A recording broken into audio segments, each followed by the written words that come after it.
And we are back, folks, here on the Michigan Insider, Sports Talk 1050 WTKA, online at WTKA.com. Sam Webb, Ira Wine, Trouble on the other side, and a surprise MGoBlog Roundtable. The Summer of Craig was set to start today, and then Audible, as Craig said, hey, no, not yet. Too much to talk about. The MGoBlog Roundtable crew is with us intact, as Brian Cook has now joined the fold. Brian, good morning. How are you? Good morning. I'm okay. All right. Craig Ross and Seth Fisher are back. They joined us in the last segment. And Craig, you teased your response about Justin Fields to the Bears. Yeah, I mean, I know the Bears are excited about Justin Fields, but the Bears and their fans were really excited about Mitch Trubisky. And I would suggest Mitch Trubisky stinks and cannot lead a team anywhere in the NFL. And so that's, the excitement for the Bears is on this is meaningless. And the other thing is that what the Lions did in their restraint, in their incredible restraint here, was take the best player, who might be the best player in the draft, or at worst, the second best player in the draft. And he's a left tackle who solidifies them into a pretty good offensive line. You now move Taylor Decker over to a better spot, and you have a good center. And so you really now are in a spot where you can build around an offensive line. And once they get a real quarterback, then you may have something going. I looked at a guy also who looked at the rest of the picks, a guy who's a really tough grader, and unlike most of the draft grades gives everybody A's, this guy gives everybody C's and D's. And I hate to reference him because he's such a jerk, but so I won't use his name, but I think he knows the NFL, and I think he does a good job grading. And he likes Levi O. He doesn't like McNeil, thinks McNeil was a complete reach. He really likes the corner who's another name I can't pronounce. Melifonwu? Yeah, from Syracuse. Yeah, that was the section where the Lions were just drafting all guys that that Michigan should have recruited better. Yeah. Like that was a guy, remember, because Don Broughton had his brother at, was it UConn? Yeah. Yeah. And like, so he popped up on the board and we're like, oh yes, please, like, go get that guy. And we were watching film, and then I think at the end they just didn't bother. But and his brother was a third-round pick who killed it at the combine. Uh-huh. And like he had good numbers too, and he was big, and it was just like, all right, we're gonna get this guy because this is like a Don Brown special. And then it never happened, and it was like much of the draft was like specifically trolling Michigan football fans. You're talking about Obi Melifonwu, who was a freak. He was a physical freak. He was 6'4". He was around 220 pounds. He ran a 4.4 40. He had like a 44-inch vertical. It's like insane numbers. Now they said, from a football IQ standpoint, he was still learning the game. There were some football IQ things that they need to improve on, but the raw athleticism, he had it. And same thing is being said about Fatu Melifonwu, the DB out of Syracuse, is that he set some really impressive marks at the combine. Feel like you're gonna have to improve some IQ things, but you're absolutely right. Man, how did that guy not wind up at Michigan? I don't know. And then you have Ben St. Juste going in the third round, and you're just like, oh, God. Rashad Weaver went. Ali McNeil. There are a lot of – it was just like, oh, God. Oh, yeah, Ali McNeil. I love that pick. I love the Ali McNeil pick, by the way. And that's a pick that's been, panned in some circles. Not many, but some. And I just don't get it because that's another freak athlete of a guy that Michigan, they were in on Levi Onwuzurike as well. Mm-hmm. Like, man, all these guys that Michigan was on it didn't quite get, and at least we get the chance to see him with the Lions. Now, same thing with Amon-Ra St. Brown. Yeah. Although Michigan recruited him, I believe, fairly heavily, and just didn't get him. Yeah, so Amon-Ra St. Brown in that round is was great value. I think he's not going to take the top off of defense, but he is a good wide receiver, and we've probably all seen him several times, and he's productive. Derek Barnes, I don't get, and I didn't get, and Jamar Jefferson, I didn't get either until they released Kerryon Johnson today. So obviously, at that spot, getting help in your running back position makes sense because you're deep in the draft at that point. So it was a good draft. Brian, what do you think of this? I mean, two notes. One is that Cameron Cheeseman went 225. That's only 20. He can say for his whole life, I went 26 picks after Tom Brady. and which in and of itself is fairly remarkable. And a lot of people are saying, why would you draft a long snapper? But Lloyd Carr told me one day, no, I'll give up. If I find a guy who can snap, he said fans don't appreciate it, but coaches appreciate it. If you've got a guy who can kill it on the snaps, that's just a major worry, that coaches have. And he goes, that's worth a scholarship every day. So my guess is Cheeseman at 225 made complete sense. But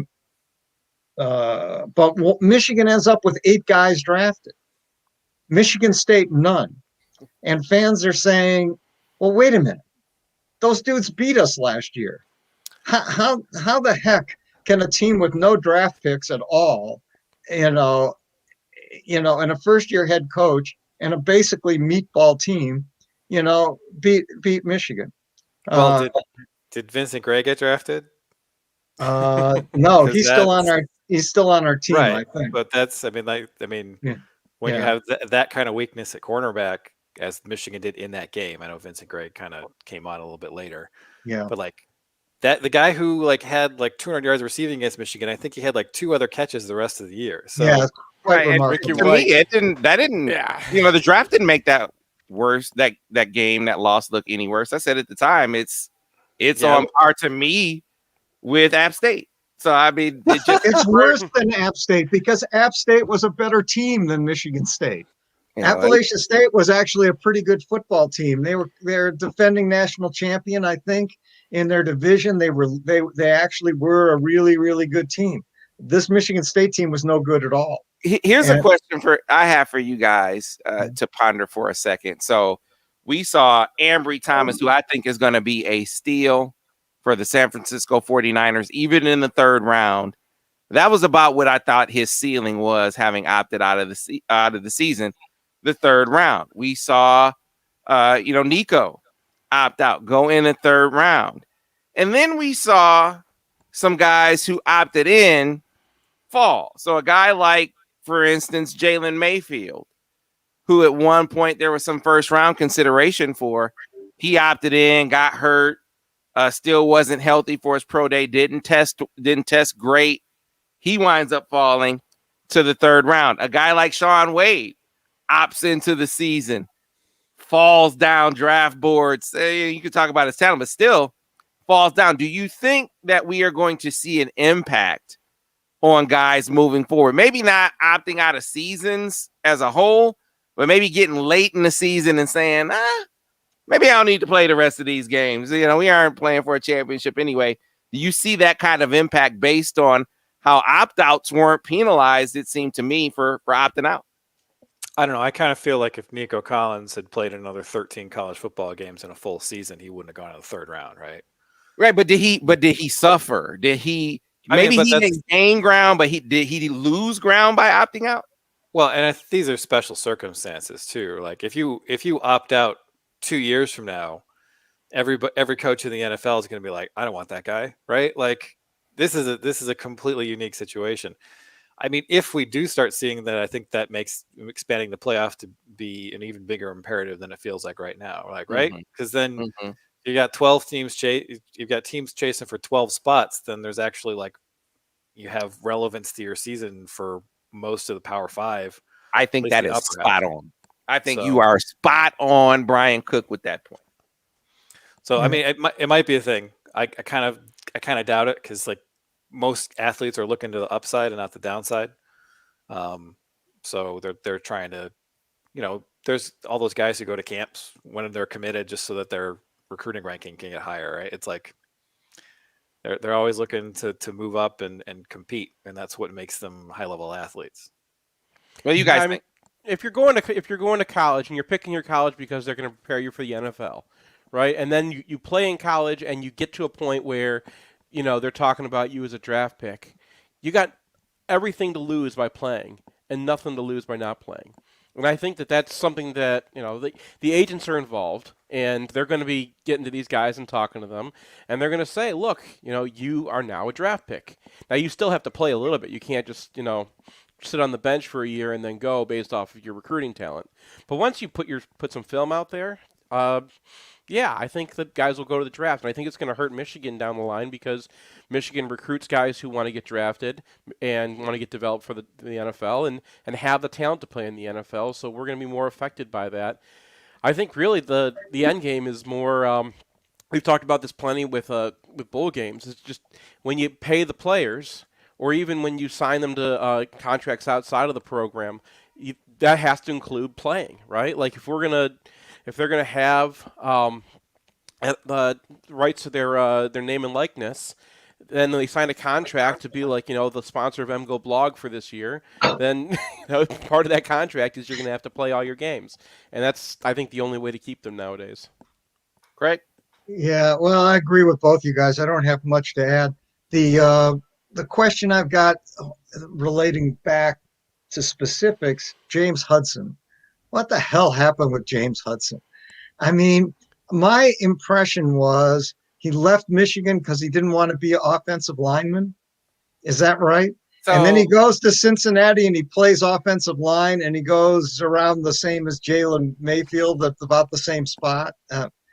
So I think when the move initially happened, I think he moved begrudgingly to offensive line. I think the transfer, I think if you go back to that season, I'm trying to remember the sequence. I think it was the Michigan State game that year where Juwan Bushell-Beatty goes out with injury. Right. And if you remember, I think Andrew Stuber had been hurt, had been out for a while. And Andrew Stuber goes in that game after having missed a lot of time.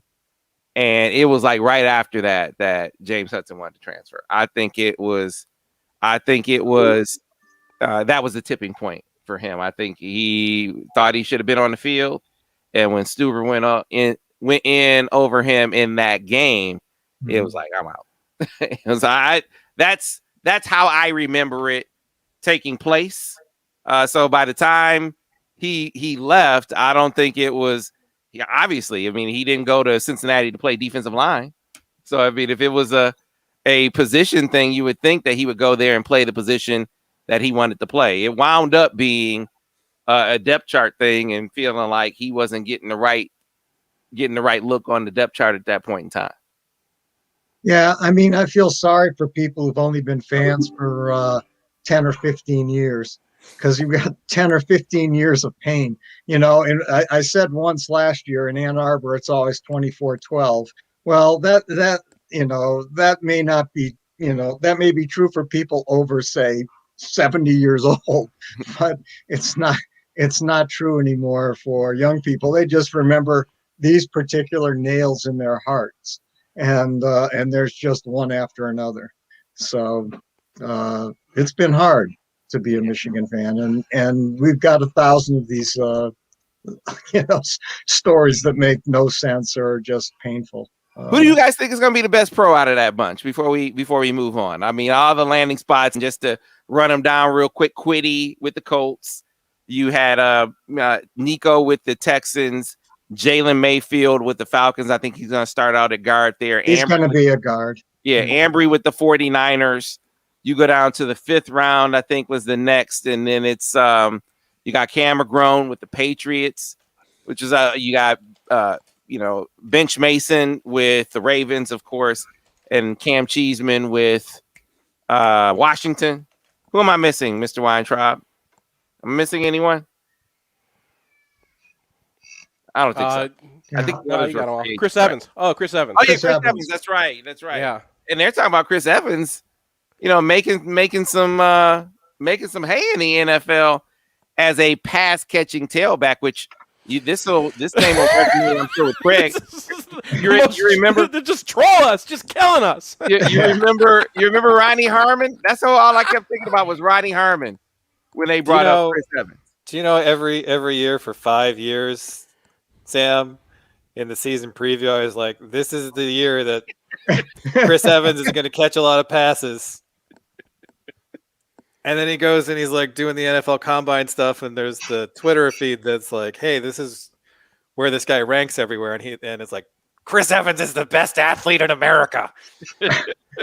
And now he's going to catch like 50 passes in the NFL next year. And I'm just going to be like, why do I do this?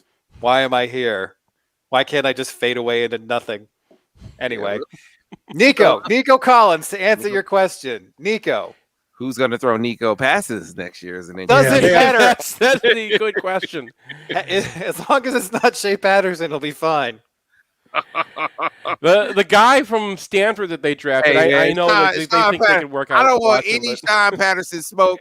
Let me just say, I don't want any Sean Patterson smoke. Sean, don't call me. This is not about the accuracy of the passes. It's about the decision whether to throw it to Nico Collins or not. This is strictly about targets.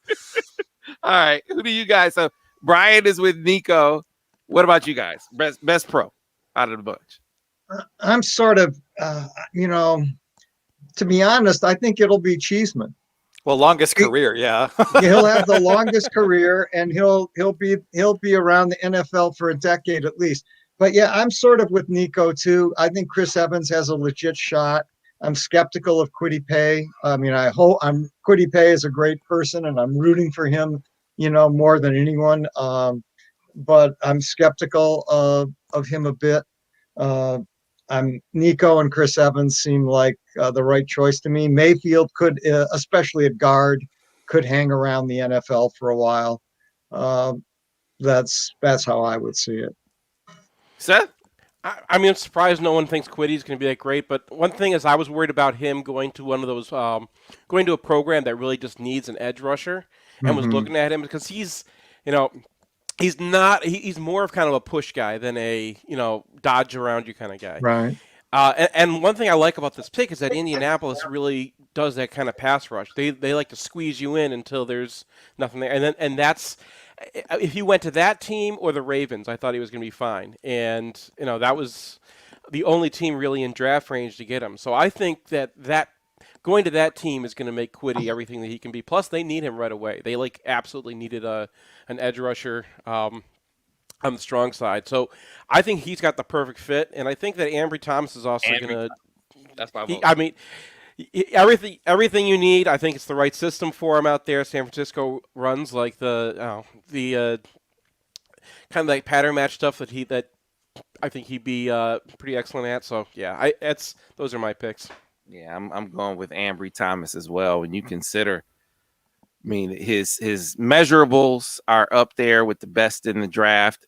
His lone season as a starter came on the heels of colitis, and he goes out and has a really strong season. I thought he was going to be an all Big Ten player at least had he played last year.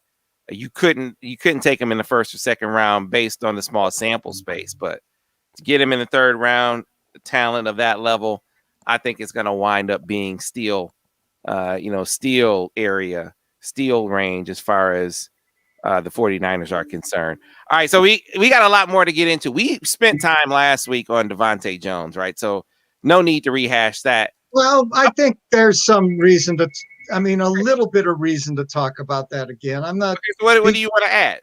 Well, just that Ace, I think, and maybe Matt on Brian's site put up a little more tape of him than had been there before, or than I'd been able to find. And I wondered perhaps what Brian and Seth felt after looking at a little more information from him. I mean, I'm still just don't know, partly because the level of competition that he played against, wasn't all that good. And with Mike Smith, we had at least one or two games where you could look at him against real competition.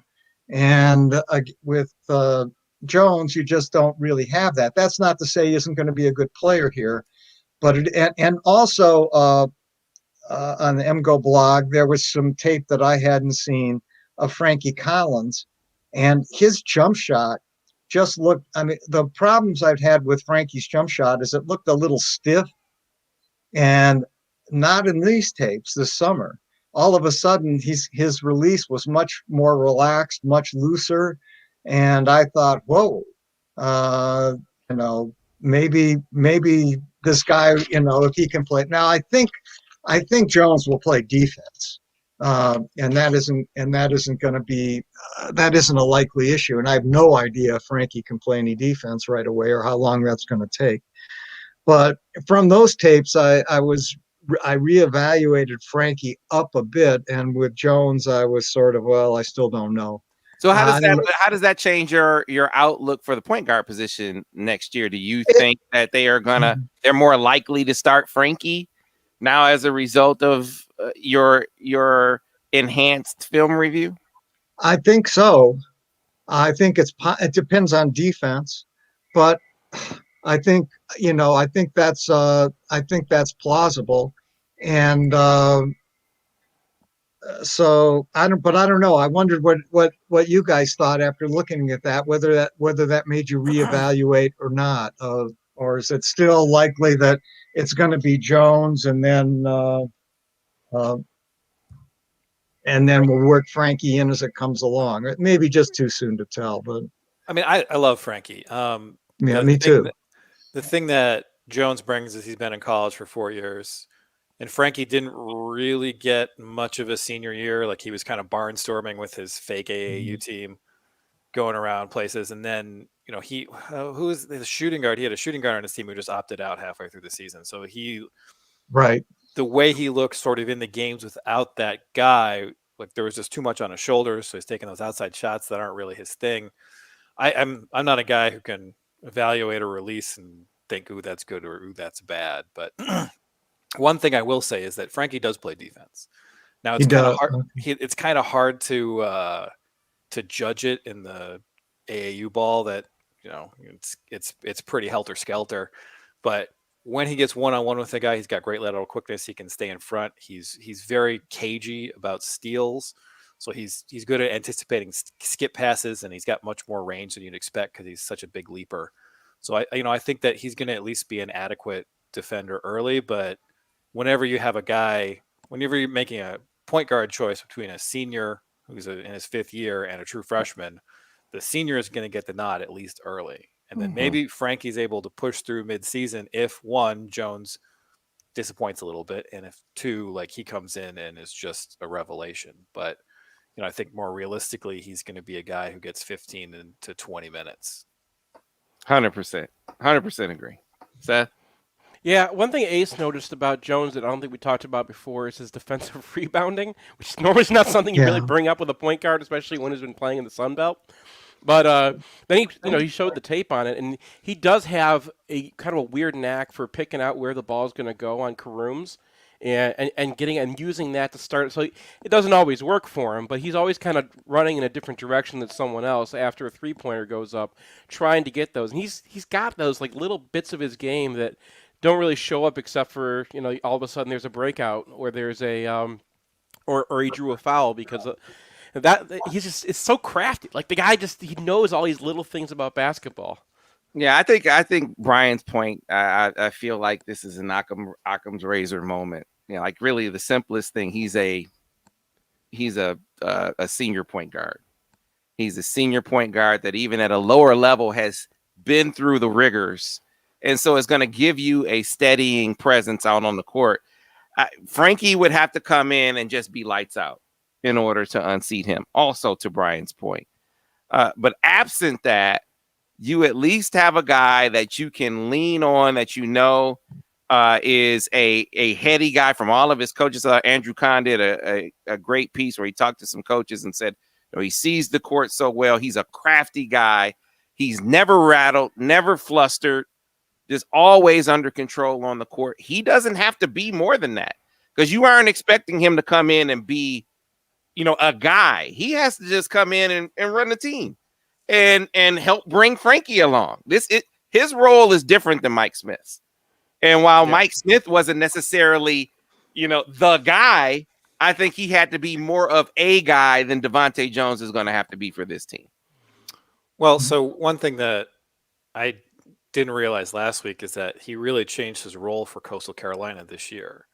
So before he had assist rate that really looked like a point guard, and this year he was much more of a shot absorber than a generator.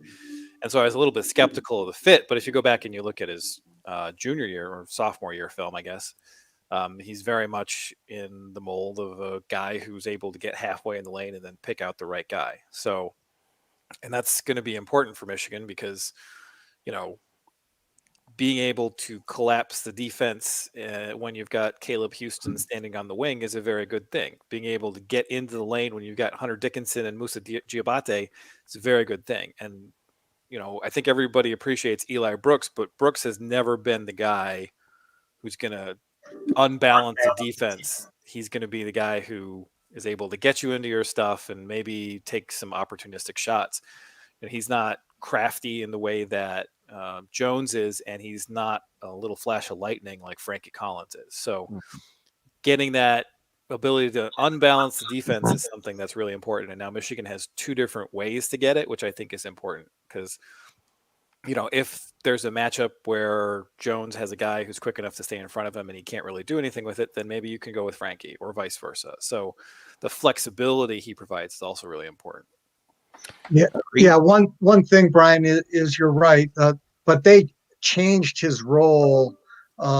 His freshman and sophomore year, he was strictly a point, and then last year he became a two guard because they had another guy they used at the point. So yeah, they had a lot. They had all point guards. That whole team was all like 5'11" dudes. So they had to have somebody being the point because they had a guy who couldn't shoot, and so they had they were asking Jones to draw a lot of fouls to get in the lane, and I don't know how much that translates. I do want to say that I think that the role for Frankie was going to be the same either way, and I think the question was more whether we're going to have Eli playing a lot more point guard, or if we're going to bring in another graduate transfer so Eli can go out and play his role. And I think that's where you're really going to, Eli can go back and be who Eli is without having to play point guard all the time, unless Collins can't play at all. But I don't think the plan was ever let's go into this year with a freshman point guard and just roll on it, right?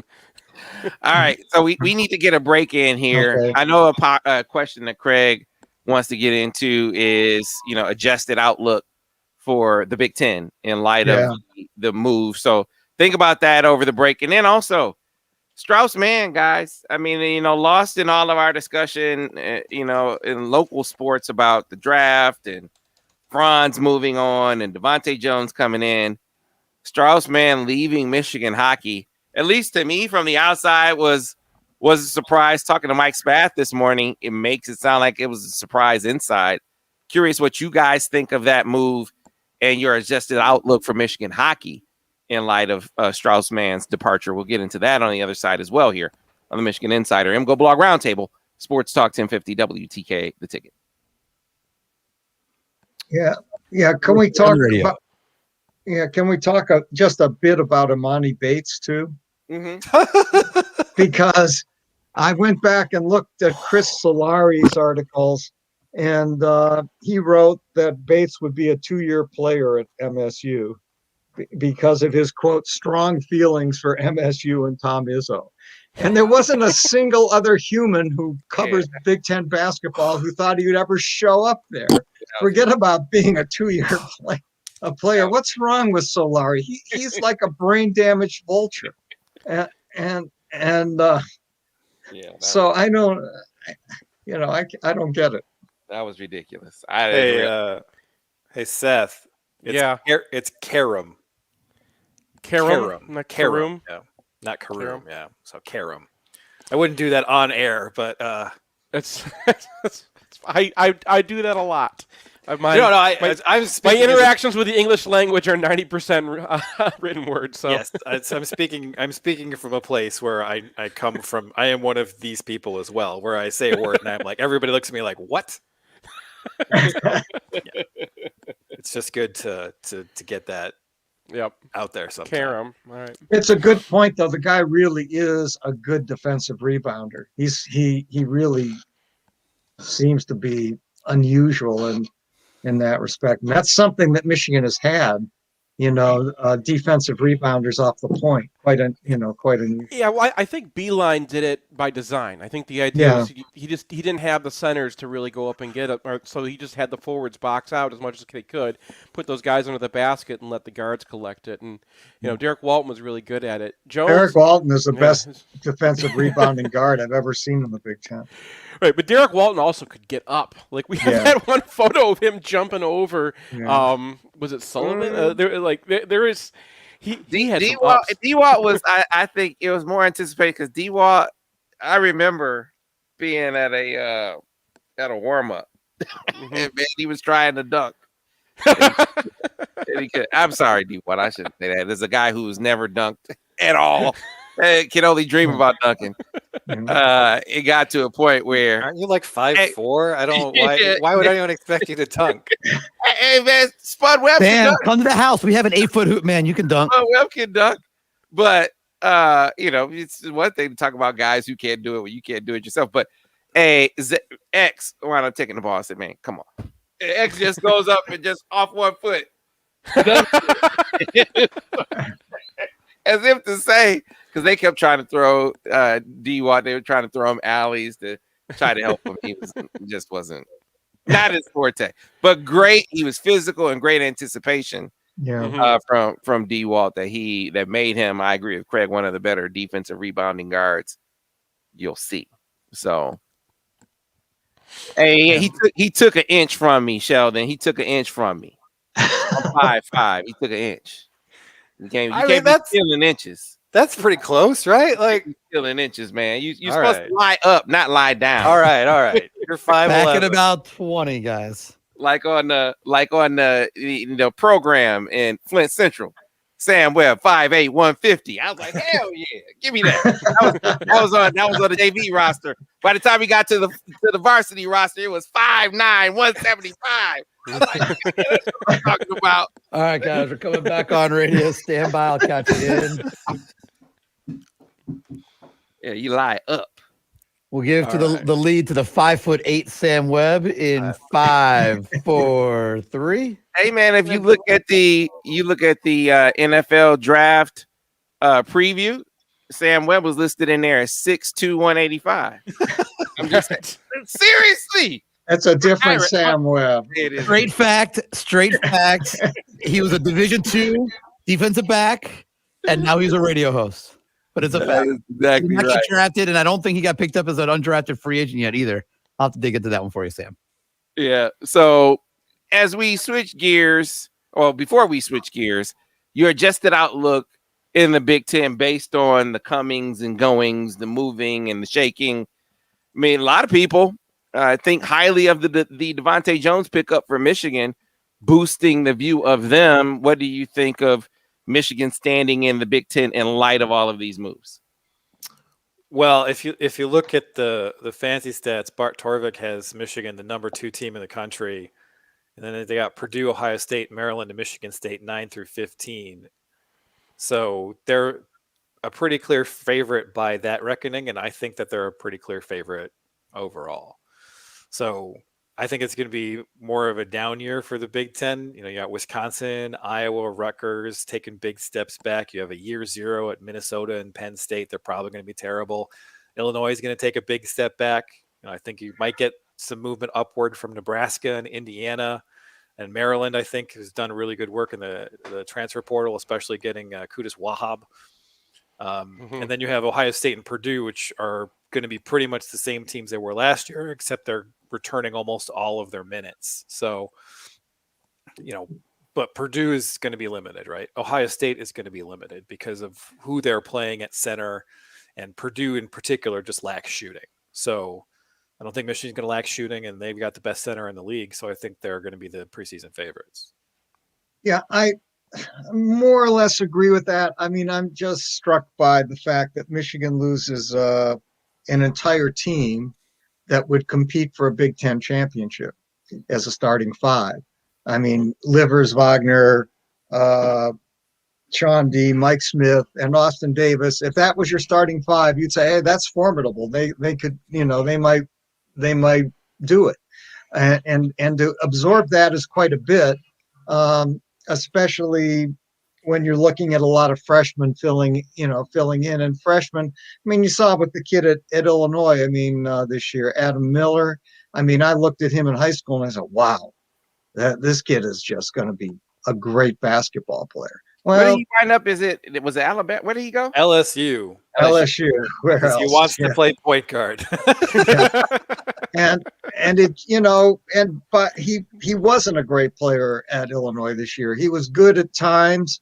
And so I just am always reticent to say, oh yeah, this freshman's going to step right in and do X, Y, Z, because often they just don't. It takes a while to adjust into their ability.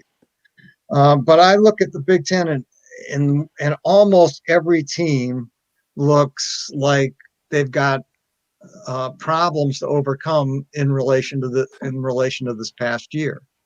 And even Maryland. Now, maybe Maryland not, but all three of Maryland's wings are in the portal. Now, whether they stay in the portal is a question, but Morcell, Wiggins, and Ayala are all right now in the portal. Now, there's noises they'll come back. Maybe Ira has more of an instinct on this than I do. But, yeah, they solved their point guard problem with Fats from Rhode Island and their center problem that they had last year. But now they maybe have no wings. So I'm curious, guys, what you think. Because to me, the biggest. I just want to know, have they changed coaches, Craig? That doesn't happen. Ira, not only did they not change coaches, I think I read that they extended his contract they for like did, actually, and they 20 years in to replace DeAndre Haynes, who went to Marquette. I'm expecting one or two of those wings to come back, but probably not all three. Yeah, okay. To me, Ohio State is maybe the most intriguing. I think Dwayne Washington, as I said before, if he comes back, I think he's in contention for Player of the Year. But here's an interesting one. What did you guys make of the rumors of EJ Liddell looking to transfer to Illinois? What did you lend any credence to that? His dad came out and was like, no, he was on campus, but he had his Ohio State hat on, and he's not looking to transfer. Any of that, none of that is true. Even though in Illinois circles, we know they can be in their own reality, but they had some reports out there that there was some serious smoke out there. I wonder if you guys lend any credence to it. I'm not an expert on either of these teams' inner workings as basketball, but I find it hard to believe that EJ Liddell would transfer away from a sure starting role on a team that projects to be a lot better than Illinois. Like, it's not like he needs minutes, right? And it's not like Illinois with EJ Liddell is going to be much more than Curbelo and EJ Liddell, right? And Brad Underwood's a good coach, but I don't think he's got a reputation of being a fun coach. Like, it's not like, hey man, I gotta go play for Brad Underwood. Like, I don't. That's exact. I mean, you guys are exactly right. I don't see this. I mean, has there ever been a more delusional fan base than Illinois? I think not. And I mean, we all have our issues as fans, but they just seem to have more of them. And so I don't see that happening at all. I mean, Ohio State is losing Diallo, who is a backup there, and Musa Jallo, he's gone. CJ Walker, I believe, is gone. But then they bring in Wheeler, Jamari Wheeler from Penn State, because Penn State, I think, 8 of their 13 guys transferred. And so they have that. They still have Aarons, Kyle Young, I think Seth Towns. They brought in Joey Brunk for what that is worth from Indiana. And so they still have Key and Suing. So yeah, they're probably a good team, but it isn't clear whether without Dwayne Washington and without Liddell, that's not the same team at all. don't think it's expected either of those guys won't be at Ohio State next year. They're both in the portal and right now, or NBA watch, so it's certainly uncertain. So I not to forward the delusion of Illinois, but just to pass along what the logic was that, and this was reported in the Champaign-Urbana Gazette, I think is the News Gazette, excuse me. Yeah, Champaign-Urbana News Gazette. And so their claim is that E.J. Liddell and his family have engaged in serious discussions with Illinois because E.J. does not want to be a center, that he wants to play the forward position, and that he would have more of an opportunity to do that going to Illinois. That's what they say. Now, again, these people are delusional, but yeah, they are delusional. But on the other hand, that's not irrational. And I mean and you do have a good point guard there, a very good point guard in Curbelo.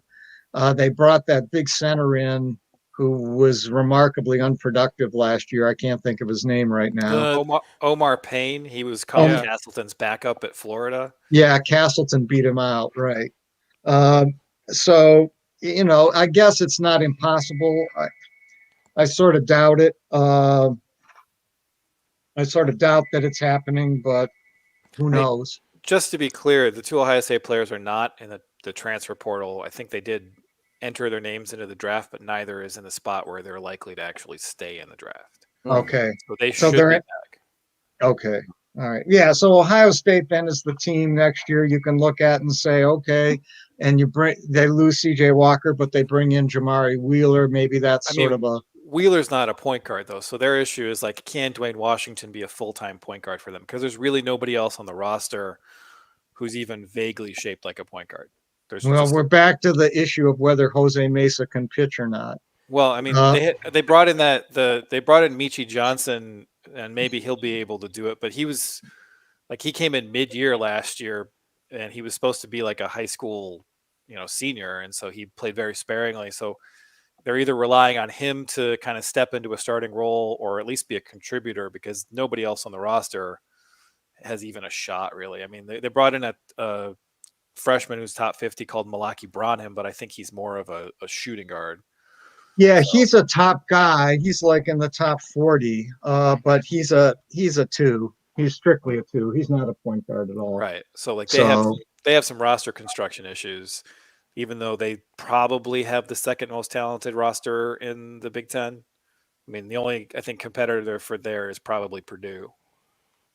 Yeah. Now, is Travion Williams back at Purdue? Because yes, that was unclear to me whether because he's not going to transfer, and he has no NBA interest because he's Travion Williams, so he'll be back. It's funny. We try to make some sense, right, of the moves that guys. Why would Ohio State? They got Joey Brunk now. I mean, you got some size in there that could conceivably have him play. Joey Brunk is not size. I know he's 6'11", but he is not size. Okay, well. When he transferred to Indiana, we were like staring at his KenPom numbers because it's just it blows your mind that a guy his size would have like guard numbers.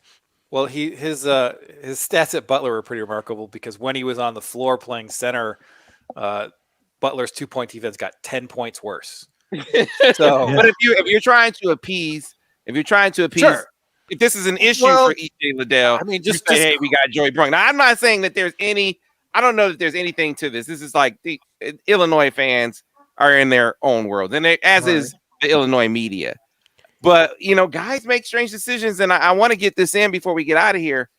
It make sense of Strauss-Mann's decision for me, Brian. I mean, did you see it coming? Had you heard that it was on the horizon?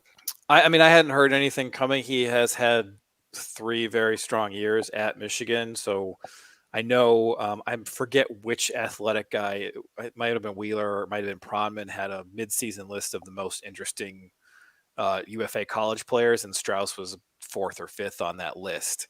I am a little surprised that he decided to go. The good thing is that Michigan brought in Eric Portillo a year ago. I think it's Portillo, actually. He's not. Yeah. He's not Hispanic. He's from Sweden. That's never happened before on an MGoBlog podcast.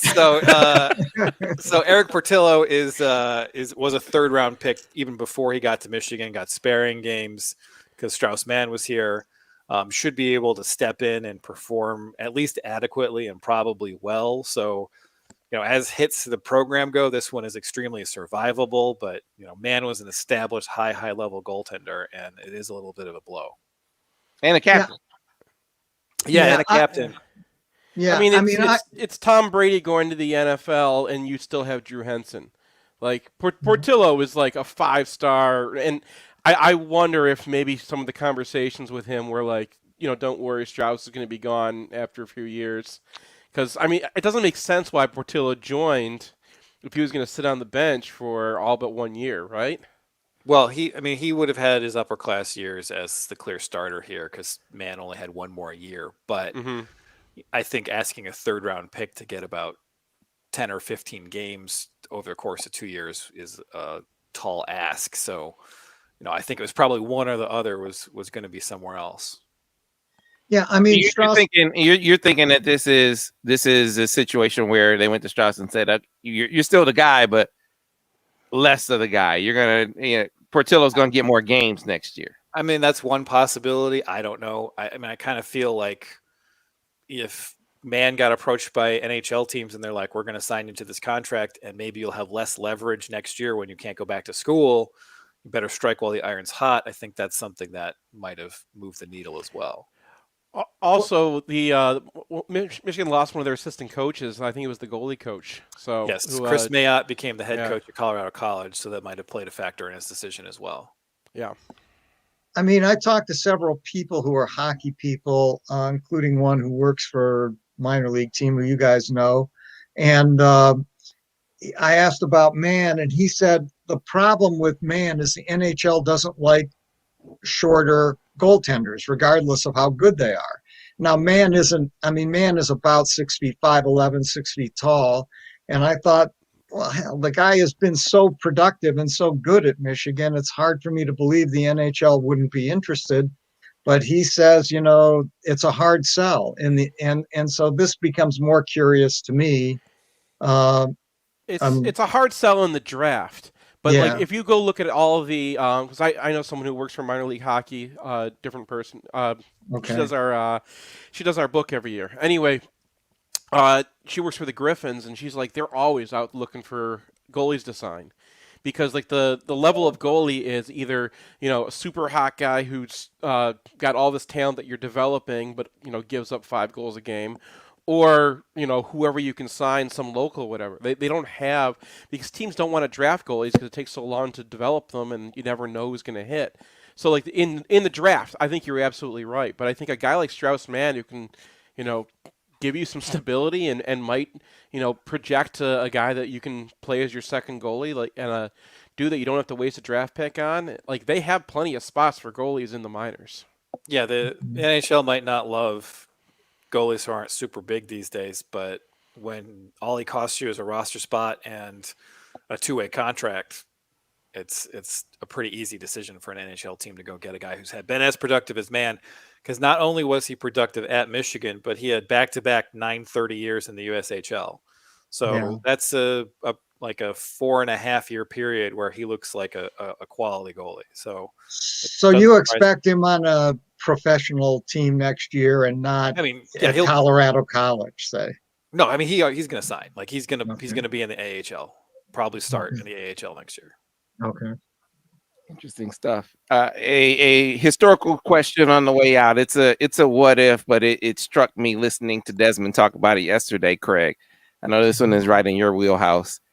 If Derek Alexander doesn't get hurt, the talk was the similarities between Desmond and Devontae Smith and the Heisman seasons. Desmond's was equally gaudy for his time. Both were 15.9 yards per catch. Devontae Smith was 22 touchdowns. Desmond was 19 receiving. They both had some returns in the return touchdowns in the return game, touchdowns rushing. Both had significant injuries to receiver compadres. Now, Bama is Bama. They were able to overcome it. Michigan, DA goes out. Desmond wins the Heisman, but they lose to Florida State that year in a game that was closer than the final score. Yeah. And then they lose to Washington in the Rose Bowl. And Desmond's point is, man, with DA out, you know, all the focus is on Desmond. Now, he still wins the Heisman, but if DA is out there and they can't put as much attention on Desmond Howard, that people don't know what that season would have been like if DA was there. I'm curious if you agree with me. I would agree completely. Derek Alexander was a really, really good receiver. Many Michigan fans may not know this or recall, but the guy could play. And with Desmond and Derek out there, it was a completely different team. And yeah, I think they had a legit shot of beating Florida State and Washington that year with Derek Alexander. Yes. The game with Florida State was closer than people think. My recall is like the second play of the game was a pick six by Terrell Buckley that he jumped, he jumped the pattern that I think even if Alexander's on the field would have been a lot more difficult for them to do because they had safety help over the top of Desmond that otherwise I think might not have been there. And at halftime, I think the game was still like 31-30 or something like that. 31-23 at halftime. And remember Michigan was going, they had a turnover. Okay. I believe it was a turnover in the end zone that wound up making that an 8-point game at halftime as opposed to a 1-point game at halftime. Right. Okay. Maybe that was right. Yeah. So yeah, he's not just blowing smoke on that one. I mean, we had to go with Yale Van Dyne as his replacement. It wasn't just losing DA. It was like, Van Dyne, God love him, but he was like a tight end in the wrong body. Like that was not a scary receiver. The thing is, like, how much was Michigan gonna pass? Like that, those are close games. I could see them winning the FSU game because that game kind of got out of hand at the end, but. We did the podcast with those guys. We had Ty Wheatley on there, who kind of represented the freshmen, and Eric Anderson representing like the seniors. And both of them were like, no, as soon as we got on the field with Washington, we were like, okay, this is the first good team we played. Like these guys are good. So I don't know if they win that Rose Bowl. That was an incredible Washington team. They were a good team. Yeah, they still lose it, but that was such a dominating affair. And I just remember Desmond being smothered in that game and just feeling like, this is maybe the first game where you really missed, where you're like, oh my God, they can't do anything without DA out there. So Eric Tolbert is right. They were loaded on steroids. Eric, that was a rumor. Eric, I cost Michigan John Morant. Tolbert just chimed in with a comment that was so good that we actually put it on the screen. We won't hold it against him that he cost Michigan John Morant. But I knew that was right in your wheelhouse there, Craig. We are out of time. I appreciate you guys indulging us for another week. And I'll just leave open the possibility for another MGoBlog Roundtable. We won't stop until we have one of these that's just the three of us staring at each other, not saying anything. Sounds like a plan. To the rest of you, we'll see you tomorrow here on the Michigan Insider on Sports Talk 1050 WTK The Ticket, the official voice of University of Michigan Sports, Ann Arbor, a Cumulus station.